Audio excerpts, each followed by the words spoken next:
Hi guys, and welcome back to Black Mountain Wargaming. So it has been probably nearly a year since the last video I recorded. There's been a few things going on. I'll just talk you through it all. So the first thing was I dropped my phone, which was what I used to record all the videos. It completely smashed, so I had no way of recording videos. So that was the first major problem that occurred. Then I had a little bit of a problem with some mental health issues. So I struggle a little bit with anxiety and things, and it meant that it was just making overall life a little bit more tricky, a little bit more complicated. So I have since got a little bit of help with that. I am now on some medication that is actually working a treat and allowing me to almost act as I always used to. But anyway, we'll push all that to one side. That is hopefully all working away now, and I'm feeling pretty good. So I thought I would just give you a run through my World Eaters list, what I am thinking of doing for the World Eaters, show you some of the World Eaters models, and just see what you think, really. And I may do this eventually for all the other armies as well, but I thought I would just give you a show through because these models are all new. I know you're probably fed up of seeing them all already on all the other channels, but I just thought I'd show you my spin on things. Also had a couple of people requesting some painting tutorials. I am more than happy to do a painting tutorial. I don't claim to be the best painter in the world, but I would like to think that my painting style is quite easy to follow, and you get results pretty quickly as well. So what I will do is I will go into my suggested army list next, talk you through it, and then I would love your feedback on what you guys think of the army list and what you guys think of the models. So we'll get onto that next. Okay, so anyone that has watched the recent StrikingScorpion82 World Eaters video will realise that I made a bit of a boo-boo straight away. We at StrikingScorpion82 were actually only sent a paper copy of the codex. We weren't sent an actual codex, so it made it a little bit trickier to work through. But it's not really an excuse. I gave the Lord Invocatus a Warlord trait and a relic. Now, the main reason I thought I could do this was because I thought that it was a general, not a specific, a general sort of stratagem to give him a Warlord trait and a relic, but it's not. Obviously, it's from the codex, and it's not in the current codex, so it's not something that I could do. The other reason I can't actually give him those is because he's a named character. So it doesn't actually specifically say he's a named character, but from all the conversations I've had now, I'm pretty sure that he's going to be a named character. So I couldn't have given those options. So if he takes a Warlord trait, he has to take his own Warlord trait, and his own Warlord trait is basically a pre-game move for 2 core units. But as Angron is on the battlefield, he has to be my Warlord, and there's no other option for additional Warlord traits, which I actually really like. I don't like the idea of 3 different Warlords running around the battlefield. It makes absolutely no sense at all in my mind. And I think it gets a little bit silly spamming it all around. So I'm actually really happy with that. It does mean that generally if I'm going to be fielding Angron, I won't be getting the pre-game moves. And the pre-game moves definitely look like they're more of the competitive option. But as you know from me and Luke on the channel, we like, and Mike on the channel, we like to have a fluffy element involved in our lists as well. So we don't want it all being competitive. So that being said, what we'll probably end up doing then is taking the relic that we had on him and putting it on the Demon Prince. So we'll have to have a look at the different relic options for the Demon Prince. But I would say it's likely to either be the -1 to wound, which would be quite good because of his toughness. So it'll mean most things are wounding him on 6s. Or you can give him the... Right, 3 relic options, so you tell me which one's best. So this would be on the Demon Prince. The Berserker's Glaive, which is this relic, replaces the Exalted Chainblade or Axe of Dismemberment and has the following profile. So that's not really going to be an option. That's the Berserker's Glaive, so no, that's not going to be an option. So we've got 2 options. The first option is the Talisman of Rage. In your command phase, you can select 1 World Eaters core unit within 9 inches of the bearer until the start of your next command phase. Each time the melee attack is made by a model in this unit, an unmodified hit of a 6 automatically wounds the target. I mean, that's quite tasty. Or what I'd had before, which is the Helm of Brazen Ire, which is basically each time an attack is made against the bearer, subtract 1 from the wound roll, which I quite like as well. There's absolutely no point in me talking through the Warlord traits because I'm only ever going to be running Angron, I think, just because he's so funny. Right, so yeah, so a little bit of help with that will be good. I'll talk you through my list up next. Right, so my suggested list is, now this is quite a funny list because it doesn't involve any units that can really shoot. Yeah, in fact, it's only really got pistols in it. So I may have to look at another option for ones that have got options to shoot in, but this is more sort of World Eaters. So first things first, HQ choices. First one is Khan. So Khan is 140 points. And he's an absolute beatstick. Gets something crazy like 9 or 10 attacks on the charge with a -4 AP, 3 damage axe, which is pretty cool. And then we will have the Lord Invocatus, otherwise known as Bane. So Bane will just be as is, which is, I mean, I say as is still incredible. He still ignores invulnerable saves, still got 12-inch move, can still fly.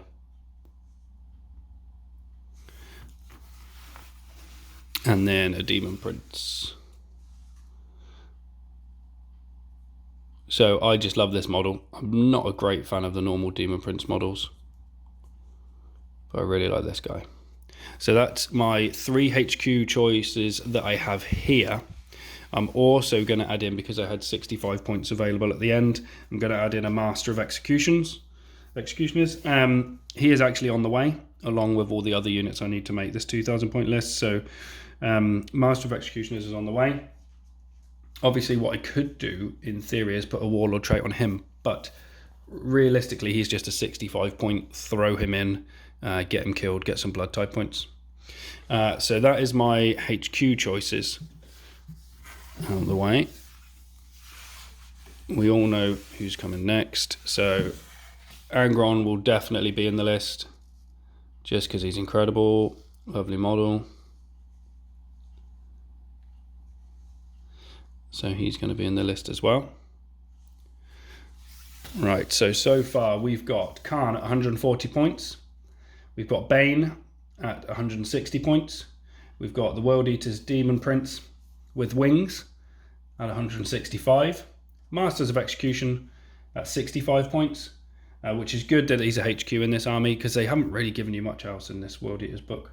And then Angron at 360 points. So next up we're going to go with the troops. The troops we are going to be taking is a 10-man squad of Jackals. Right, so the Jackals are going to be up next. These were just speed painted because I'm not sure whether they're going to stay in the list. So we've got a 10-man squad of Jackals. And then my plan is to have... I know a lot of people are taking... or thinking of taking transports. I'm not thinking along that line too much at the minute. So I'm going to be going for 2 squads of 10 Khorne Berserkers. Now the great thing about those is obviously their move is pretty good anyway. But when they get shot, if they're in a squad of 10 and sort of 1 or 2 get picked off, then they get to move D6 again with Blood Surge. So they'll be reasonably quick anyway, I would like to think. So I'm going to go with 2 squads of 10 berserkers. So I've got a squad of 10 ready to go. I've got another squad of 10 on the way.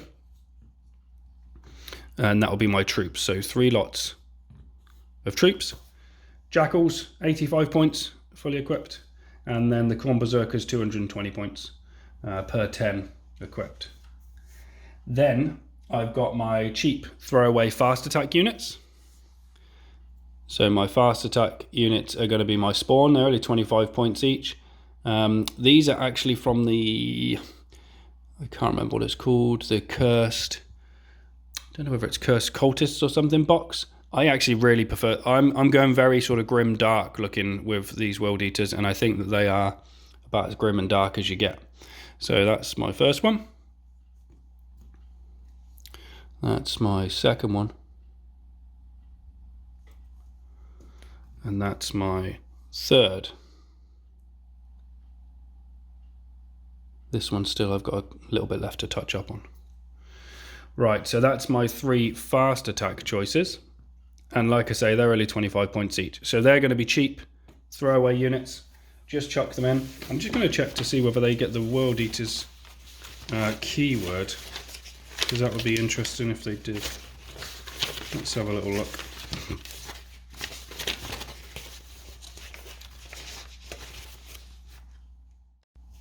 From the information I've got here, I can't actually see whether they get the World Eaters keyword, but it would be interesting if they did, because they get quite a few attacks anyway. But they're going to be reasonably easy to kill, but that is sort of their purpose. I don't know whether people have seen the secondaries for World Eaters, but if I can get these things onto objectives and just sit one on an objective, and then get it killed the next turn, then I'm getting points for that. I'm getting blood tides for them dying. So I think that's going to be the main thing. You want to get enough blood tides to buff the army up a bit more, bring Amgron back if you can. So that's the whole point, really. That would be the argument, I suppose, behind having Khorne berserkers in 5-man squads to increase the amount of blood tides you get. But obviously you get blood tides from killing units as well. So if I'm in a squad of 10, and they're obviously more likely to mince through things in a squad of 10. Right, so that's my fast attack options. 3 25-point spawn. And then we're going for elites. Now, the elites are on the way. I plan on having in total 12 different types of 8-bound, right? So I am going to run 2 squads of 3 exalted 8-bound. So that's these guys.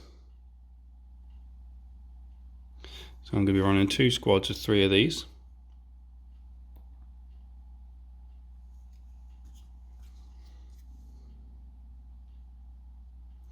And then I'm going to be running 1 squad of 6 normal 8-bound. Now, everyone is saying at the minute that they think that exalted 8-bound are just better in every way. I would almost disagree.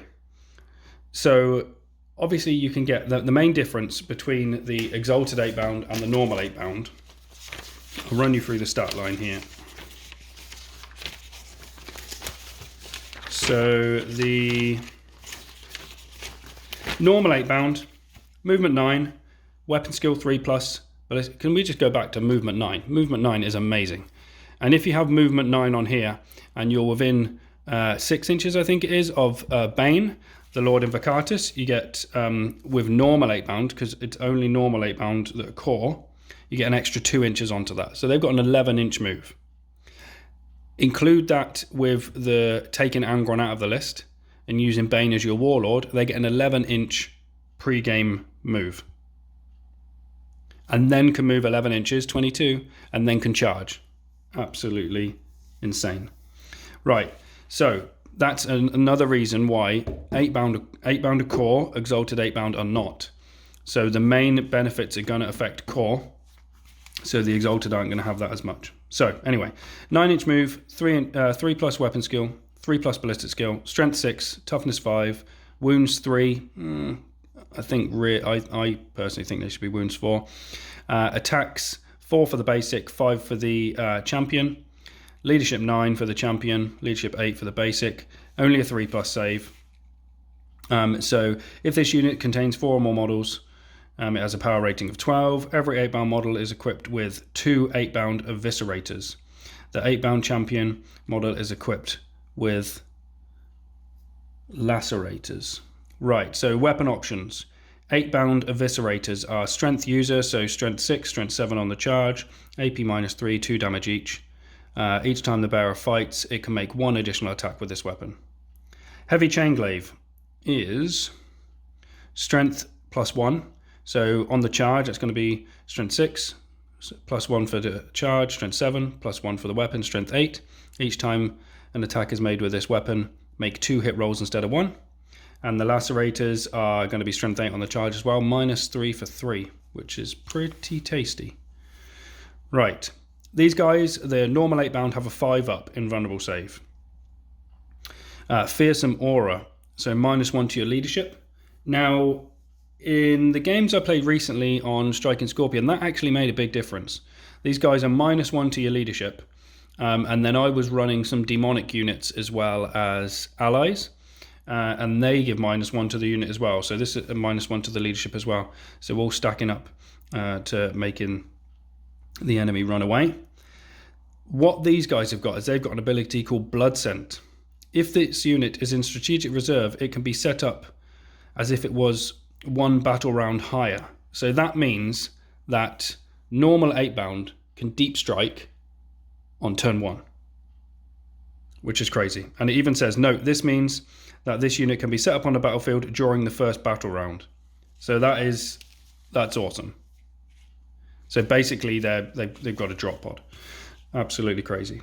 Right, so those rules are really cool. They're going to benefit from core, which is huge, particularly with the additional movements and the rerolls. They have weapon skill of 3+, where Exalted 8-bound have a weapon skill of 2+.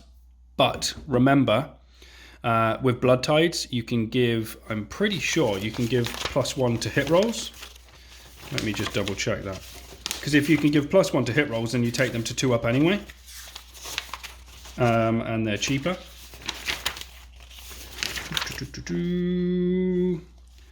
+1 to hit. Martial Excellence. Until the end of the battle, each time a World Eaters model from your army makes a melee attack, an unmodified hit roll of a 6 scores 1 additional hit. That's tasty. Here we go. Savage Guidance. Until the end of the battle, each time a melee attack is made by World Eaters model from your army, add 1 to the hit roll. So you can get them on 2s to hit anyway. Yes, their invulnerable save is not quite as good, but most of these things you're going to want them to hit, smash the unit that they've attacked, and then die. That's what World Eaters do. Right, so the Exalted 8-bound. They're not core. They have a 9-inch move, 2-up weapon skill, 3-up ballistic skill, strength 6, toughness 5, wounds 3 the same, attacks the same, leadership the same, save the same. Slightly different weapons loadouts for them. We've got an 8-bound eviscerator, which is each time the bearer fights, it makes 1 additional attack with this weapon. It is strength user, -3, 2 damage. 8-bound chain fists. Now these are beardy. If the bearer is equipped with 2 8-bound chain fists, improve the damage characteristic of this weapon by 1. So it takes it to a 3 damage, strength 10, -4 weapon, which is absolutely ludicrous. Then we are going to Heavy Chainglaive, which is each time an attack is made with this weapon, make 2 hits instead of 1. So it means if you've got one of these on the 8-bound champion, you're getting 5 attacks, 6 attacks base, so 12 attacks, and it's +1 strength, -3 for 1.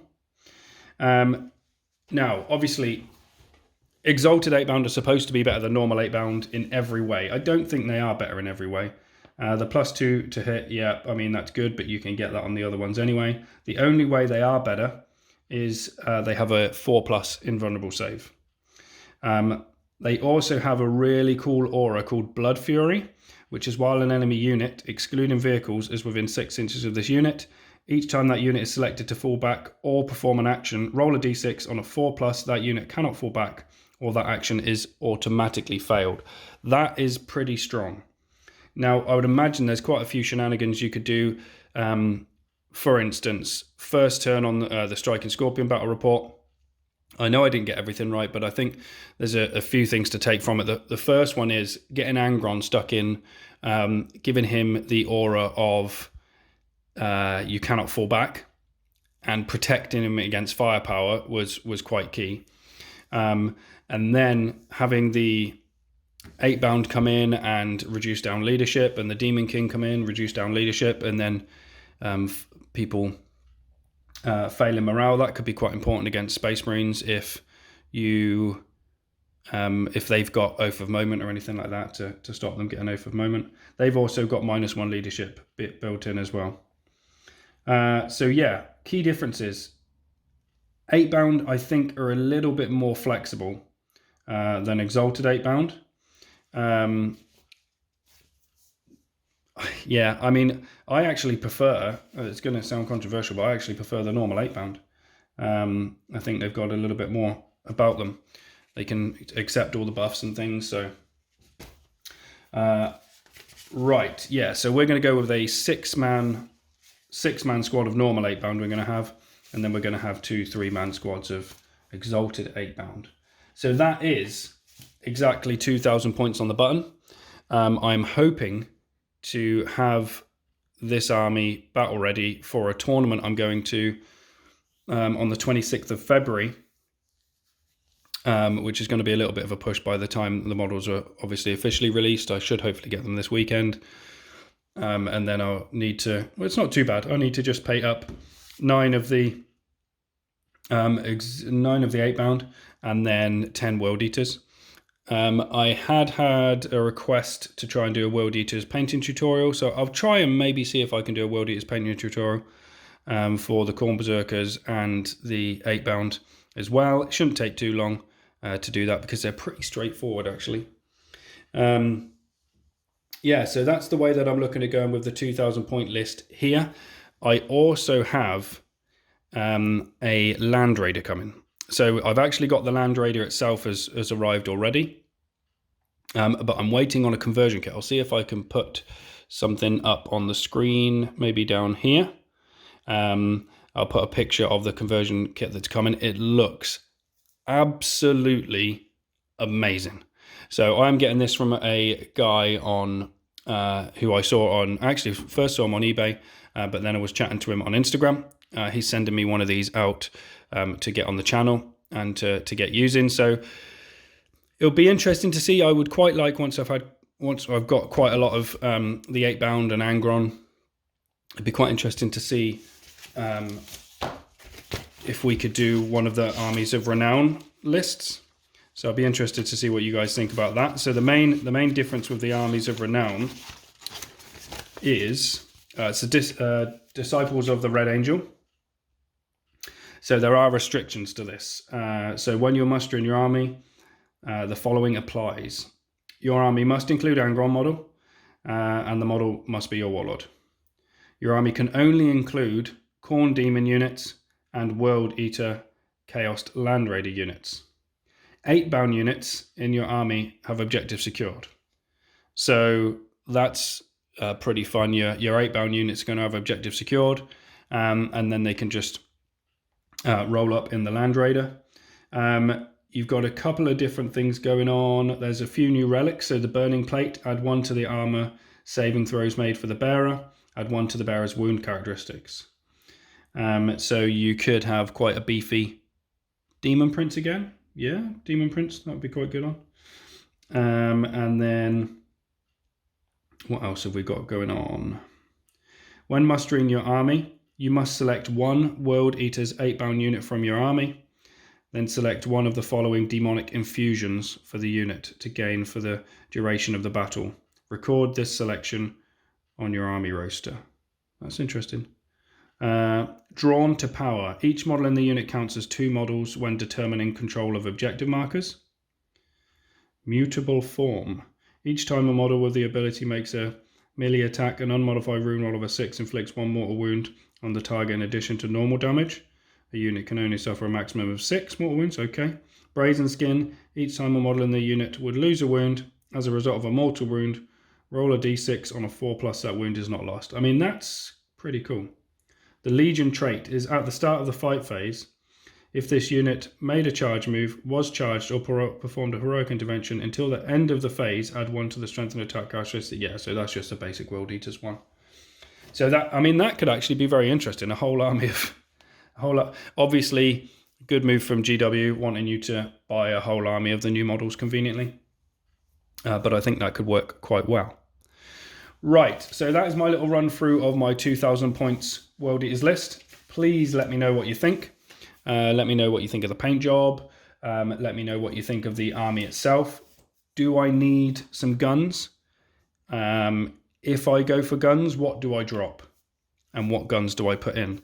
Obviously, there's options of the Dreadnoughts. There's options of Predators. In fact, let me run you through the options just quickly before we go of what you can have. Because there's not many units in this army. These are the units you can have in this army, okay? So you can have Khan the Betrayer. You can have the Lord Invocatus. You can have World Eaters Demon Prince. You can have World Eaters Lord on Juggernaut. And you can have a Master of Executions. That's your HQ choices. Troops. This won't take long. Jackals or Corn Berserkers. Done. Elites, 8-bound. Exalted, 8-bound. You can have Hell Brutes. And you can have Terminator Squads. I'm trying to avoid Terminator Squads because Mike's got Terminator Squads on the channel as well, and I wanted to just swave away and be slightly different.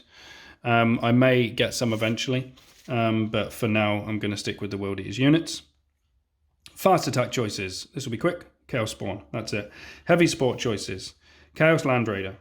Chaos Predator Annihilator. Chaos Predator Destructor. Defiler. Forge Fiend. Mauler Fiend. That's it. Flyers. You can take a Helldrake. Helldrake might be quite interesting. Fly up, clear some of the chaff out of the way so you can charge in. Dedicated transports, you can take a Chaos Rhino. Lord of War, you can take Angron, or the Khorne Lord of Skulls. So that is it. There's not much in there. I know people are getting a little bit annoyed. There's no bikes. There's no Chaos Lords. But I quite like how simplified and cut down the army is. So that's it, guys. That's the end of this video. Hopefully there will be more videos to come.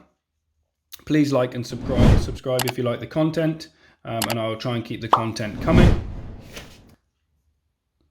That's it. We'll catch you next time. Take care. Bye-bye.